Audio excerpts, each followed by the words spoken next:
നമസ്കാരം. മലയാള സിനിമയിലെ കുറ്റാന്വേഷണ സിനിമകൾ എന്ന് കേൾക്കുമ്പോൾ തന്നെ മലയാളി പ്രേക്ഷകർക്ക് ആദ്യം ഓർമ്മയിൽ തെളിയുന്നത് ആ കൈ പിന്നിൽ കെട്ടിയുള്ള നടത്തവും നെറ്റിയിലെ ചന്ദനക്കുറിയും ഒക്കെയാണ്. അതെ, സേതുരാമയ്യർ CBI. 88-ൽ തുടങ്ങിയ ഈ ഒരു വിസ്മയ പരമ്പര 36 വർഷങ്ങൾക്കിപ്പുറവും ആരാധകരെ ആവേശത്തിലാഴ്ത്തുകയാണ്. മമ്മൂട്ടി എന്ന മഹാനടനൊപ്പം 5 ഭാഗങ്ങളിലും മധുവും SN സ്വാമിയും ചേർന്നപ്പോൾ പിറന്നത് ചരിത്രമായിരുന്നു. ഇപ്പോഴിതാ CBI സീരീസിലെ 6ാം ഭാഗത്തെ കുറിച്ചുള്ള വമ്പൻ റിപ്പോർട്ടുകളാണ് സോഷ്യൽ മീഡിയയിൽ തരംഗമാകുന്നത്. ആദ്യ 5 ഭാഗങ്ങളിൽ നിന്നും തീർത്തും വ്യത്യസ്തമായ ഒരു മാറ്റത്തിനാണ് 6ാം ഭാഗം ഒരുങ്ങുന്നതെന്നാണ് പുറത്തുവരുന്ന റിപ്പോർട്ടുകൾ പറയുന്നത്. ഇതുവരെ 5 ഭാഗങ്ങളും മധുവാണ് സംവിധാനം ചെയ്തിരുന്നതെങ്കിൽ 6ാം ഭാഗത്തിനായി മമ്മൂട്ടി ചിത്രം ദി പ്രീസ്റ്റ് ഒരുക്കിയ ജോഫിൻ ടി ചാക്കോ എത്തുമെന്നാണ് റിപ്പോർട്ടുകൾ പറയുന്നത്.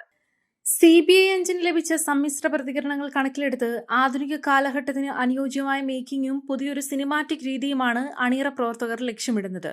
ഔദ്യോഗിക സ്ഥിരീകരണം വന്നിട്ടില്ലെങ്കിലും ആരാധകർ വലിയ പ്രതീക്ഷയിലാണ്. നീണ്ട 17 വർഷത്തെ ഇടവേളയ്ക്ക് ശേഷമാണ് 5ാം ഭാഗം എത്തിയത്. വമ്പൻ പ്രീ റിലീസ് ബുക്കിംഗ് നേടിയ ചിത്രം ആഗോള ബോക്സ് ഓഫീസിൽ നിന്ന് 37 കോടി രൂപ നേടിയിരുന്നു. മമ്മൂട്ടിയുടെ സേതുരാമയ്യർ എന്ന കഥാപാത്രത്തെ വീണ്ടും സ്ക്രീനിൽ കാണാൻ സാധിച്ചത് വലിയ ആവേശമായിരുന്നു.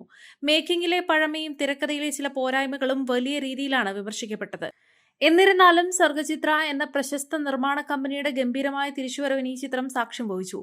രജി പണിക്കർ, ആശാ ശരത്, സൗബിൻ തുടങ്ങിയ വലിയ താരനിര തന്നെ 5ാം ഭാഗത്തിൽ അണിനിരന്നിരുന്നു. CBI സീരീസിന്റെ ചരിത്രം പരിശോധിച്ചാൽ മലയാള സിനിമയിലെ തന്നെ അപൂർവമായ ഒരു റെക്കോർഡ് നമുക്ക് കാണാൻ സാധിക്കും. ഒരേ സംവിധായകനും നായകനും ചേർന്ന് 5 ഭാഗങ്ങൾ പുറത്തിറക്കിയെന്ന അപൂർവ നേട്ടം. ഒരു CBI ഡയറി കുറിപ്പ് 1988-ലാണ് പുറത്തിറങ്ങുന്നത്. മലയാളത്തിലെ എക്കാലത്തെയും വലിയ ക്രൈം ത്രില്ലർ എന്നാണ് ഇത് അറിയപ്പെടുന്നത്. 1989-ൽ ഇറങ്ങിയ ജാഗ്രത 2ാം ഭാഗത്തിലും അയ്യർ വിജയം ആവർത്തിക്കുകയും ചെയ്തു. 2004-ൽ സേതുരാമയ്യർ CBI പുറത്തിറങ്ങുന്നു. വിക്രമിന്റെ ആത്മഹത്യ എന്ന സസ്പെൻസ് വലിയ ചർച്ചയായി. 2005 നേരറിയാൻ CBI പുറത്തിറങ്ങുന്നു.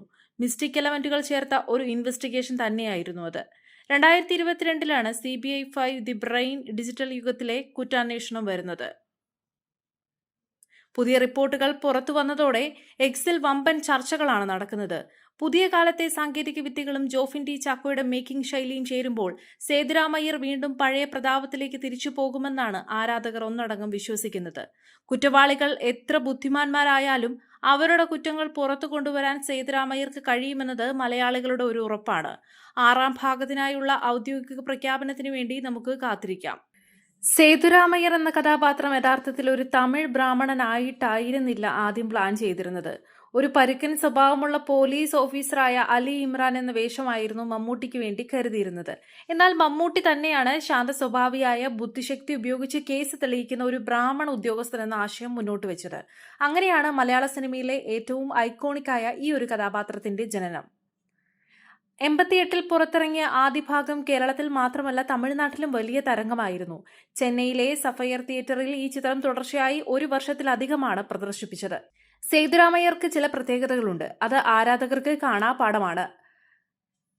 കൈകൾ പിന്നിൽ കെട്ടിയുള്ള നടത്തം. ഇത് അയ്യരുടെ ഒരു ട്രേഡ് മാർക്ക് ശൈലിയാണ്. ഗൗരവകരമായ കാര്യങ്ങൾ ആലോചിക്കുമ്പോഴാണ് അദ്ദേഹം ഇങ്ങനെ ചെയ്യാറുള്ളത്. നെറ്റിയിലെ കൃത്യമായ ചന്ദനക്കുറി അദ്ദേഹത്തിന്റെ സ്വഭാവശുദ്ധിയെയും വിശ്വാസത്തെയുമാണ് സൂചിപ്പിക്കുന്നത്.